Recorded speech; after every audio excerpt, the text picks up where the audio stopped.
You've seen him, the local car dealer. He's got his face on a billboard off the interstate. He sponsors the Little League team. He's got a lake house. And he's retiring at 50 while the rest of us are still trying to figure out our 401k. From the outside, it looks like the simplest hustle in America. Buy a car for 30 grand, slap a sticker on it for 35, pocket the difference, go golfing. That is a total illusion, and today we're going to tear it apart. Here's the real number. The U.S. car dealership industry is a $1.3 trillion juggernaut that moves roughly 16 million new vehicles a year, plus millions more used. That's bigger than the GDP of most countries. But here's the kicker. Despite those insane numbers, the average dealership only keeps about 1% to 2.5% as actual net profit on a new car sale. You read that right. You walk in, you sweat through an hour of "let me go talk to my manager." You finally agree on a price for that $40,000 truck. And the dealership might clear a few $100, maybe less. Sometimes they're selling it at a straight-up loss. So how are these guys driving Escalades and buying lake houses? Because when you drive onto that lot, the car isn't the product. The car is the bait. It's the shiny thing that gets you in the door. The actual business, the real high-margin, recurring revenue machine, happens in a small, windowless room in the back of the building that most Americans have never even heard of. It's called the F&I Office, Finance and Insurance. By the end of this video, you're going to understand exactly how a dealership makes its money off your loan, your warranty, your trade-in, and your monthly payment. And you're going to walk into your next car buying experience knowing more than the guy across the desk. Let's get into it. Most people think the negotiation is over once you shake hands on the price of the car. In the industry, that's called the front end. That's the number that shows up on the window sticker, minus whatever you haggled off. 20 years ago, front-end margins were fat. Today, the internet nuked them. Sites like TrueCar, Edmunds, and CarGurus let every buyer in America compare invoice pricing in about 10 seconds flat. So the dealer's wiggle room has shrunk to almost nothing. The average gross profit on a new car sale has dropped by nearly a third industry-wide, down to somewhere around $2,200 to $2,500 per unit. That's barely enough to cover the guy who details the car and the fluorescent lights in the showroom. So if the front end is basically dead money, where's the juice? Enter the F&I office. This one room, usually the last stop before you drive off the lot, the one with the guy in a tie who slides a stack of paperwork across the desk, generates close to 37% of a dealership's entire gross profit. Let that sink in. More than a third of the money a dealership makes doesn't come from selling cars. It comes from selling paper. Here's the mechanism, and this is the part nobody explains to you. When you finance through the dealership, they're not lending you their own money. They're shopping your loan application out to banks and credit unions. Ally, Chase, Capital One, Santander, your local credit union. Just like a mortgage broker shops a home loan. The bank comes back and says, "We'll fund this loan at 5%. That's our buy rate. That's the wholesale rate. The real rate. What you actually qualify for based on your credit score. But the dealer doesn't have to show you that number. Federal law lets them mark that rate up, commonly by 1 to 2 percentage points, turning your 5% buy rate into a 7% sell rate on the contract you sign. That 2-point spread is called dealer reserve, or dealer participation, and the bank literally cuts the dealership a check for arranging that markup. It costs the dealer nothing. It's not extra work. It's pure profit, manufactured out of thin air just for pushing your paperwork through the fax machine. Sorry, the DocuSign these days. On a $40,000 loan stretched over 6 years, a 2-point markup can quietly add $2,000 to $3,000 in extra interest that goes straight into the dealership's pocket. And you'd never know it, because all you see on the contract is one number, your interest rate. You don't see the buy rate. You don't see the spread. You just see a payment that feels okay. But the marked up interest rate is just the appetizer. The real money, the stuff that builds actual generational wealth for dealer groups, is in the add-ons. You know this room. You're exhausted. You've been at the dealership for 4 hours. You just want your keys. And the F&I manager starts flipping through a laminated menu like it's a Cheesecake Factory menu. Except instead of appetizers, it's extended warranties, officially called vehicle service contracts or VSCs, GAP insurance, tire and wheel protection, paint and fabric protection, and sometimes even credit life insurance. These products carry brutal markups. Industry data puts it between 50% and 200% margin. A vehicle service contract that costs the dealership roughly $1,000 to buy wholesale from the warranty company can show up on your contract for $3,000. Triple the price for a laminated piece of paper. And here's where it gets genuinely wild. This is the part most car buyers in America have zero idea about.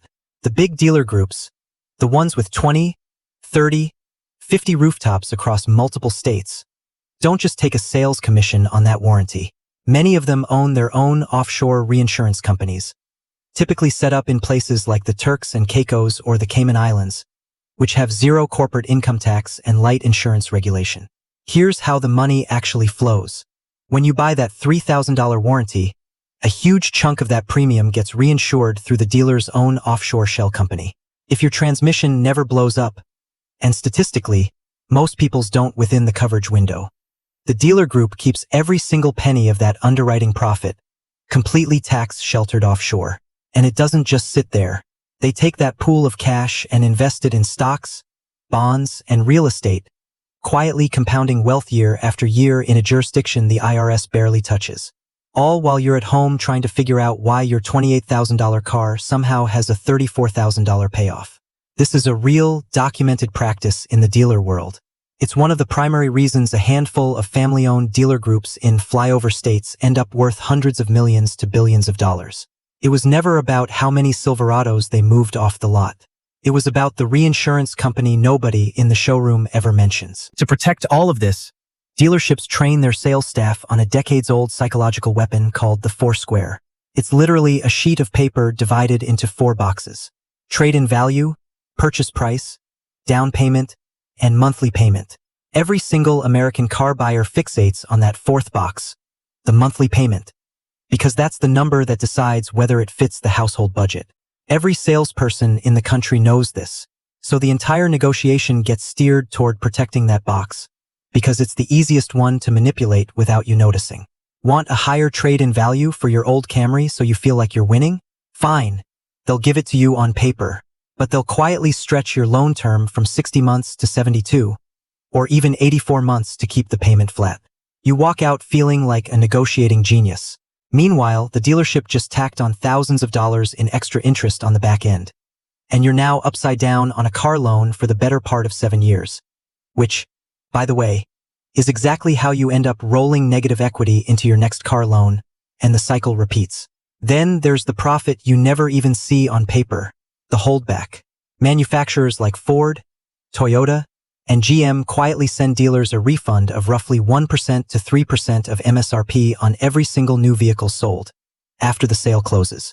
A salesperson can look you dead in the eye, pull up an invoice price screen, swear on their kids they're losing money on this deal, sell you the truck at that exact invoice number, and still walk away with a $1,000 to $1,500 holdback check from the manufacturer that never showed up anywhere on your paperwork. So when someone tells you we're barely breaking even, technically on that one line item they might not be lying.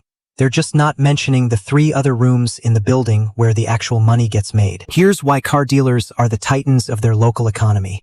It's not because they're great at selling cars. It's because they've built a diversified, recession-resistant financial machine with 3 separate legs. When the economy is booming and people are buying trucks left and right, they rake in F&I income on volume. When the economy tanks, interest rates spike, and new car sales dry up, their service department, what the industry calls fixed ops, keeps the lights on. Oil changes, brake jobs, warranty repairs, recalls. That revenue doesn't care what the Fed just did to interest rates. In fact, well-run dealer groups actually target a 100% service absorption rate, meaning the repair shop alone generates enough gross profit to cover every single fixed cost in the entire building. Rent, property taxes, utilities, every salary, before they sell a single car that month. When a dealership hits that number, every car sale after that is basically pure bonus profit. That's the real business model. Not sell cars. Diversify across financing, insurance, and repair, so no single downturn can sink the ship. So the next time you pull onto a car lot, remember this. You were never just buying a vehicle. You walked into a fully engineered system built to extract profit from 4 separate places. The marked up interest rate, the tripled price warranty, the stretched loan term, and the doc fee buried on page 6 of your paperwork that somehow costs $700 in a state where the actual DMV filing costs $40. The car on the showroom floor was never the product. It was the entry point. If you want to stop being the bait and actually understand the hidden math behind the everyday things you buy, your gym membership, your cell phone plan, your mortgage, hit that subscribe button right now. We break down the real economics behind various industries every single week. And trust me, the car dealership isn't even the craziest one we've covered. But real wealth isn't built by driving a piece of depreciating metal. It is built by investing the difference. Next up, click on this video right here for our deep dive into the subscription business of sweat. We are breaking down the exact mathematical formula your local gym uses to make more money off the members who never show up than the ones who do. Click right here, and I will see you there.